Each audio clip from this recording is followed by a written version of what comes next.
Kyle and Kelsey couldn't have dreamed a better love story, even if it had been scripted by a best-selling novelist like Kelsey's mom, Karen Kingsbury. The Kopecky's fairy tale began June 2nd, 2012. That was their wedding day. But this couple is enjoying a beautiful adventure. They're speaking into the lives of youth all over America. And now their story is a book, The Chase, Trusting God with Your Happily Ever After. Welcome from Music Town, Artist Town, Franklin, Tennessee. I said this morning, if you were just a regular person, you'd kind of feel awkward in Franklin, Tennessee. I think everybody sings or plays some instrument. So. And of course, that's your story, Kyle. Yeah. Congratulations. Your first album released Oh, last thank year. you so much. And your beautiful wife, Yeah. a writer and actress, been in some noteworthy films already. Yes, thank you. It was fun. I was able to be in The Heart of Christmas, and that was a really fun film with Candace Cameron, and so we just both have been really creative, kind of our whole lives. So, yeah. And Kyle, I'm just going to stop right here and say, boy, you're so young, but you've shared the stage with Mercy Me, Max Lucado. My goodness, it was a dream of mine as a kid to be a recording artist, and Stephen Curtis Chapman was my first concert. The first one, So to yes. share a stage with him was just unreal. And when we first got married, we prayed, okay, God, I love to sing and she loves to act, but is there something we can do together creatively? And so then God really brought this book upon our hearts and this story to share, so we're excited to do it together. Very important message, and you have some very interesting markers along the way. Yeah. The first one, I mean, even though you were raised in different parts of the country, Washington State Yep. for Kelsey, Yeah. Pennsylvania. Yeah. Kyle, I East remember. Coast, West Coast. Yeah. Wow. Yeah. Something significant happened in both your lives at the age of 13. Yeah. Tell us Yeah. about it. Yeah. When I was 13, my youth group leader, he brought this pen and paper to all us kids in the group and said, okay guys, one day you're probably gonna be married. And we all kind of laughed because we're 13 years old, you know what You're I mean? not thinking along That's kind of way off, you know? But he said, just think about it. Your wife is probably out there. Have you been praying for her? Have you ever thought of her, you know? This is your chance to write a letter to her. And can you imagine giving this letter to her one day saying, hey, I saved myself for you. I've been thinking about you. I've been praying about you. And so it took me a minute to really think about that, but I just kind of let that thought wash over me that she's out there, that God has a plan for my life, and my wife could be out there. So I just kind of poured my heart in this letter at 13, and I think I've always been a romantic. It was pretty romantic at 13 years old, and so I put the letter in the envelope, and when we were engaged that Christmas, I gave Kelsey that letter. I hadn't opened up in 10 years. You probably printed it at 13. Oh, yeah. Did you My even God, know it was how to actually, write? it was handwritten. It was handwritten in cursive, surprisingly. Okay. And what kind of things did you put in there? I put, dear future wife, I can't wait to meet you. I'm longing for you. Know that I'm praying for you, and I can't wait to meet the girl you are. I hope that God keeps you safe and blesses you. And it's crazy I used the word longing, and that's really special to us because Karen Kingsbury, Kelsey's mom, has a book called Longing, and we're both on the cover together. And we were both in the book trailer that same year that I gave her this letter that said longing. I repeated that phrase a few times. So I was like, God, you're just in every detail, every detail. So that gave you a prayer focus, even as Yeah. a young man, boy, Yeah. as a child really at 13. And Kelsey, your mom encouraged something as well, and your dad. Yes, so the morning of my 13th birthday, I had this new dress planned for the evening because my parents were taking me out to dinner, and I love getting dressed up and was just so excited to actually be a teenager, you know, like when you're 12 and then you hit 13, you're actually a teenager. So we were going out to dinner, and it was this beautiful restaurant that overlooked the waterfront. And after we were done, my mom and dad said, let's just go for a walk. So we just went for a walk, and they presented me this letter, and it was kind of like a purity contract and also just like a future prayer for my future husband. And I ended up sitting down, we found this bench, and I signed it that day. And I really, really, in that moment, knew that I wanted to save myself for my future husband. And I know it's such a mature thing to think about when you're that age, but I really believed that he was out there. And so they gave me a beautiful ring, and I signed that, and I folded up that letter, and I added some little things and some hearts and like thinking about you, future husband. And I actually sealed it and I tucked it away as well.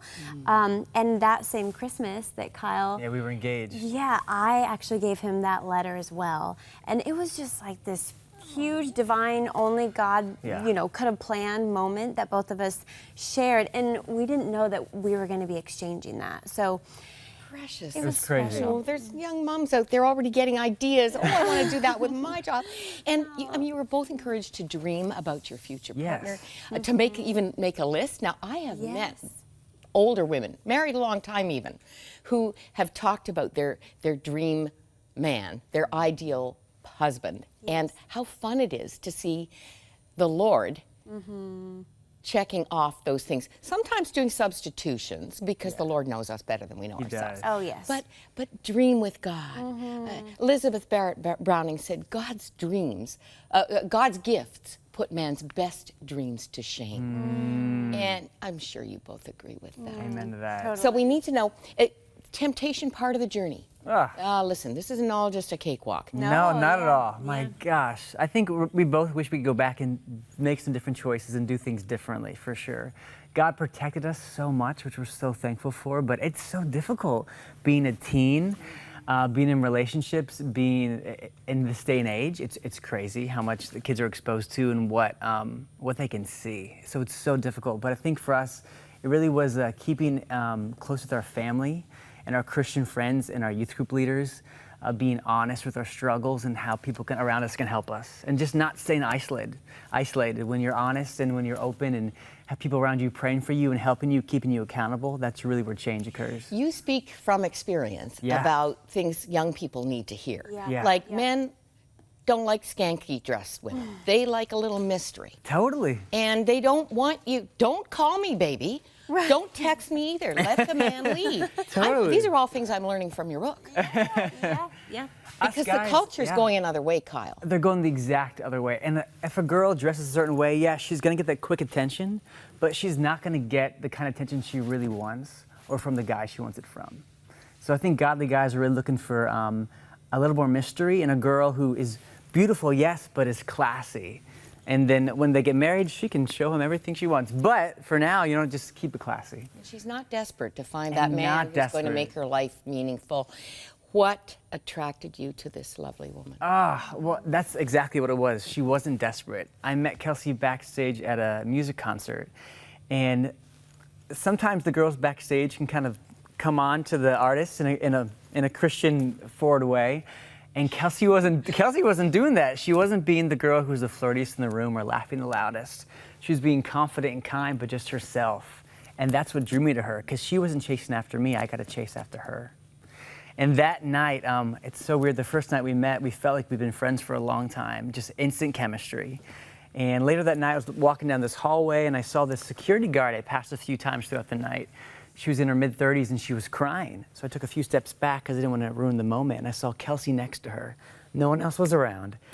And Kelsey began to pray with her. And right away, I was like, okay, Lord, this girl is beautiful, fun, and she cares about people that we all can just kind of walk by.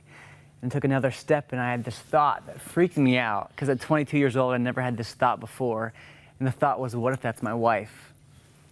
Terrified me, because it's the first time I'm meeting this girl. But I felt like God let me see a divine moment that you don't see very early on with meeting somebody, and just the depth of her heart very quickly. And the pursuit and the proposal. Listen, you young people, you could make movies out of kids' proposals today.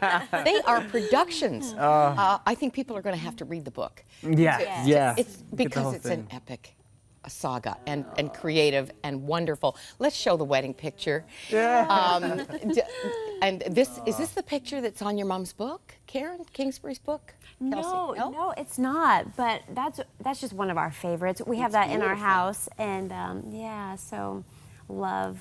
Man, I wish we could go back and relive that day. I Like, if you know. could go back and just relive one day. It goes by so fast. So But you're fast. moving forward, and Yep, you have new chapters and Yeah. baby on the way. Just Yes. saying, go to Facebook to keep up with these two. But here's what I want to know, because your heart is to reach your culture, Yeah. young people, and you are living counterculture. Your story is counterculture. waiting for that right partner before intimacy.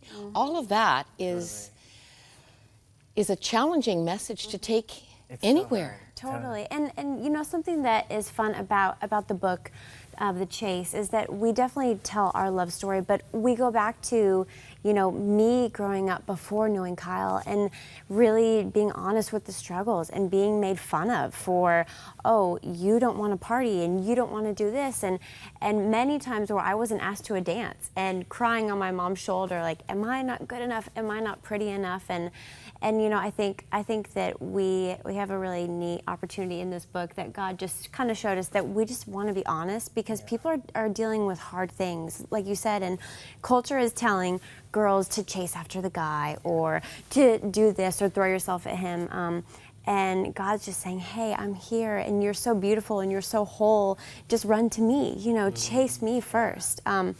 So that just is kind of where our hearts are with the chase. Yeah. That makes that woman appealing, Kyle. A woman who loves God, who is a woman on purpose because she's living out God's plan for her without you. Yeah, exactly. But she will make room for you. Yeah, exactly. Oh, and I love just how gracious our God is. And if you've gone too far physically or even emotionally, like there's always a new start. There's always a new day. It's not about being perfect. It's just about the journey, and God's going to meet you where you are. Totally. And so there's always a second chance, always a new hope with the Lord. So we're just so happy about that. The chase. Yes. God's got this. He does. There's not one day of our lives he didn't plan for. No, totally. And I think one of my favorite warnings, encouragements. Let's go cup half full. Proverbs 4:23. Guard your heart. Everything else depends on it. Amen. Whatever age you are. And this isn't just a message for young people, Right. is it? Right. When you're going to share life, you want God's best. Thank you for what you're doing with the gifts God's given you. And we want to keep track of all the chapters, so please come back. Would love to. Thank you. One day for we'll having us. interview you for your wisdom on parenting. Oh my goodness. I know. Oh, exciting. The Chase. Trust God with your happily ever after. And that's a book you can find at our e-store